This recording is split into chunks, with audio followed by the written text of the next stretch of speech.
네, 안녕하세요. 오늘 네오셈에 대해서 좀 말씀을 드리겠습니다. 네오셈이 오늘도 마이너스 4% 정도 또 하락이 나오면서, 자, 전저점까지도 이제 거의 깼다고 봐도 무방할 정도로 현재 8,630원, 딱 20원 차이로 여기 이런 구간에서 종가 마감을 하였거든요. 자, 내일 흐름은 여러분들, 어제는 나스닥이 휴장이었고, 이제 내일부터 다시 또 미장이 열립니다. 지금 이제 네오셈에 대해서 제가 여러분들께 말씀을 드리고 싶은 건 결국에 이 네오셈 개별 뭐 재료나 모멘텀으로 주가가 올라가고 내려가는 게 아니라는 걸 여러분들은 분명히 아셔야 되고 다 아실 거라고 생각합니다. 그러니까 우리나라 지금 장비주 중심으로 많은 하락폭이 나오고 있잖아요. 그 하락폭이 나오는 이유가 결국에 이 삼성전자나 이 하이닉스가 주가가 상방으로 좀 올라가 줘야 우리 장비주들도 거기에 덩달아서 좋은 흐름을 나타낼 텐데, 그런데도 불구하고 이 삼성전자와 SK 하이닉스도 지금 어디에 영향을 받는가?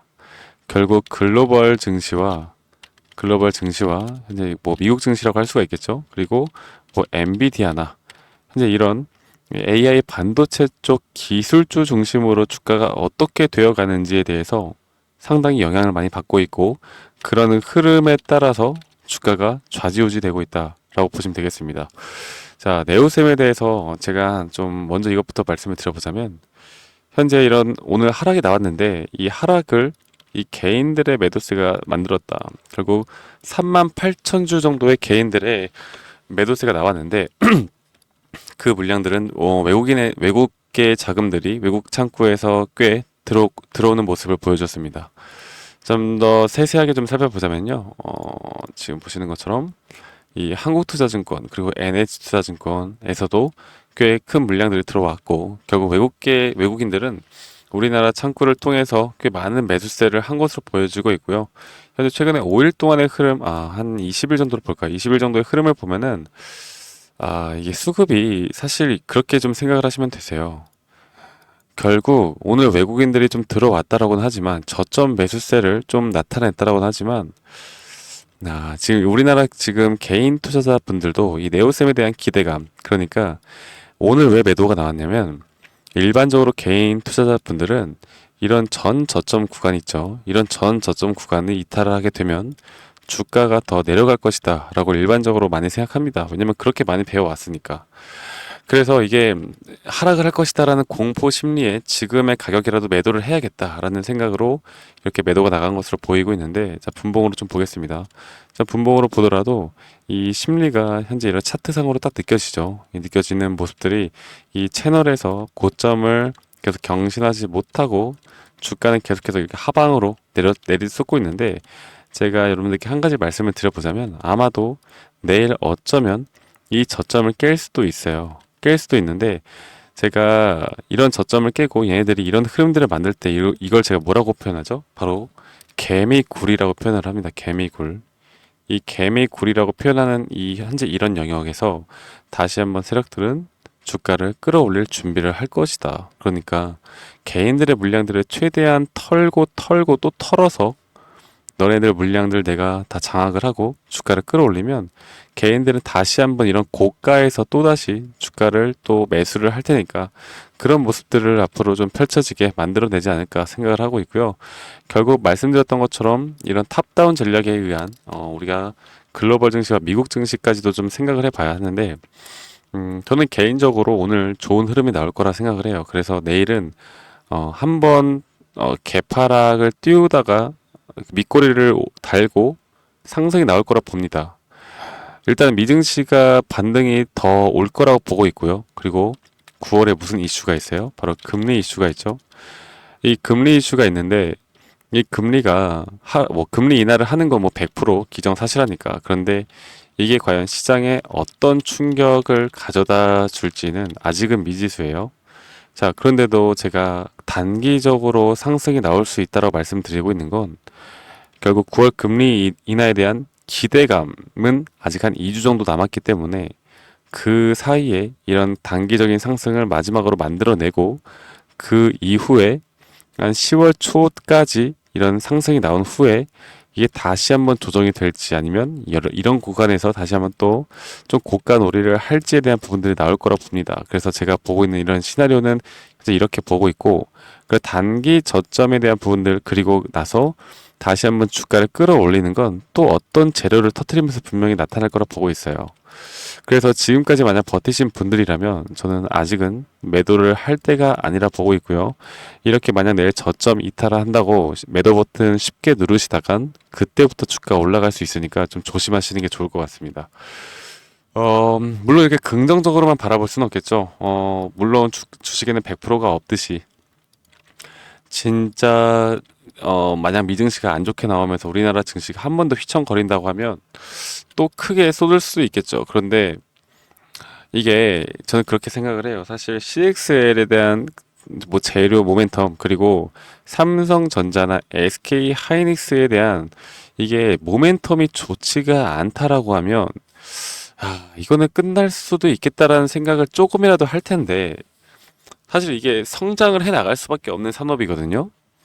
그러니까 이게 결국에는 또 뭐 공급에 대한 재료나 여러 가지 CXL 관련된 내용들이 계속해서 나올 수밖에 없어요. 그런데 이런 것들이 나오지 않는 이유가 뭔지 아세요? 여러분들?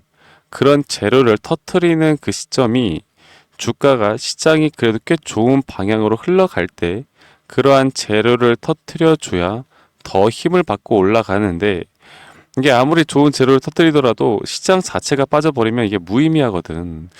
그래서 우리는 일단 시장이 돌아서는 그런 모습을 기다리면서 이런 단기 고점이 나올 때 이때 무조건 이 분할 매도 관점을 가지고 예수금과 현금을 확보해 나가야 된다라고 제가 한 번 더 좀 말씀을 드리고 싶습니다. 아시겠죠, 여러분들? 그래서 이런 전체적인 시장에 대한 브리핑이 정말 중요할 것 같고요. 그리고 앞으로 나올 수 있는 이런 단기 저점에 대한 눌림목에서 만약에 손실이 커지신 분들이라면 다시 한번 좀 평단을 내리는 작업을 하셔야 할 것 같고, 그리고 단기 고점 신호에 대한 부분들을 분명히 파악을 해야 한다라고 말씀을 드리고 싶습니다. 이게 장기적인 경기 침체가 분명 나올 수도 있는 부분들이 있기 때문에 이 단기 고점 신호라는 건 결국 시장 상황을 먼저 봐야 하고, 그리고 수급의 주체를 봐야 하고, 그리고 기술적으로 우리가 판단을 해봐야 하는 부분들이 있기 때문에 이런 타점이나 이런 시황에 대한 브리핑 같은 경우는 제가 우리 구독자분들에게 다 공유를 해드리고 있습니다. 아시겠죠? 그래서 네오셈에 대해서 좀 흔들리고 여러분들이 좀 어떻게 대처를 해야 될지 모르겠다라고 하시면 여러분들 제가 이런 내용들 항상 장전, 장후 그리고 여러분들께 이런 타점에 대해서만큼은 실시간으로 제가 공유를 해드리고 있으니까요. 이 010에 2011 9671로 저에게 네오셈이라고 문자 한 통 남기시면 되시겠고, 여러분들이 저에게 해줄 만한 건 구독, 좋아요만 한 통, 구독, 좋아요 한 통이 아니죠. 구독, 좋아요만 필수로 보내주시면 감사하겠습니다. 제가 정신이 없네요. 제가 오늘 정말 여러 가지 좀 일들이 많아가지고 정신이 없어서 지금 목소리도 너무 좋지가 않은데 좀 죄송하고요. 자, 그래서 제가 우리 구독자분들에게 이런 네오셈에 대한 말씀드렸던 타점이나 이런 브리핑 같은 경우는 제가 우리 구독자분들을 위해서 항상 분석을 통해서 앞으로의 시나리오에 대해서 좀 말씀을 드릴 거니까 너무 걱정하지 마시고, 결국에 우리가 주식으로 돈을 벌 수 있는 건 그렇죠? 우리가 네오셈을 투자하는 이유가 뭐예요? 네오셈의 주가가 좋아서? 아니면 네오셈 기업이 좋아서? 그런 거 아니잖아요. 결국에 우리가 돈을 벌기 위해서 네오셈을 투자를 한 거고, 돈을 벌기 위해서 그러면 어떤 걸 해야 됩니까? 바로 이 매도를 해야 되는 건데, 매도를 잘 해야 결과가 좋게 나오는 거고, 매도가 저점에서 매도하면 나쁜 결과가 나오는 거고, 결국 간단한 원리로 우리는 비쌀 때 매도하는 게 가장 큰 목표인데, 사실 매수를 싸게 하고 매도를 비쌀 때 하라. 너무나 쉬운 얘기지만 또 너무나 어려운 이야기죠. 그리고 여러분들이 아셔야 되는 건 결국 우리나라에서 여러분들 50대 여성분들이 가장 수익률이 좋아요. 모르셨죠? 그리고 50대 남성분들이 가장 수익률이 저조하다고 합니다. 그게 무엇이겠습니까? 우리는 합리적이고 이성적으로 판단을 해야 되는데 오히려 주식에 대해서 어느 정도 지식이 좀 일반적으로 볼 때 여성분들이 주식에 대해서 더 관심이 없으니까 그래서 그냥 투자에 대해서 좀 가격대가 싸다라고 생각하면서 매수를 하신 분들이 많거든요. 그리고 50대 남성분들은 주가가 막 올라가고 약 스펙타클한 걸 찾아. 야, 이거 올라간다. 야, 더 간대, 더 간대. 이러면서 사거든요. 근데 결과론적으로 볼 때 그냥 단순하게 와, 이거 가격이 싸서 매수하시는 분들이 수익률이 좋다고요. 그러니까 앞으로 여러분들 네오셈이 지금 이렇게 흘러가고 있는 와중에 만약에 여러분들 지금 매수 타점을 잡는다 하더라도 이게 진짜 저점을 찍고 올라갈 수도 있겠지만 이게 한 번 더 빠진다는 생각을 꼭 하셔야 되고요. 그 이후에 얘가 눌림목 신호를 어떻게 판단을 하는지를 보고 들어가도 절대 늦지가 않는다. 이런 것들 하나하나가 결국 욕심이라는 건데 이런 욕심을 좀 버리고 이성적이고 합리적으로 판단을 해 나가면 우리는 수익을 크게 볼 수 있는 그런 부분들을 분명히 만들어낼 수 있다라고 생각합니다.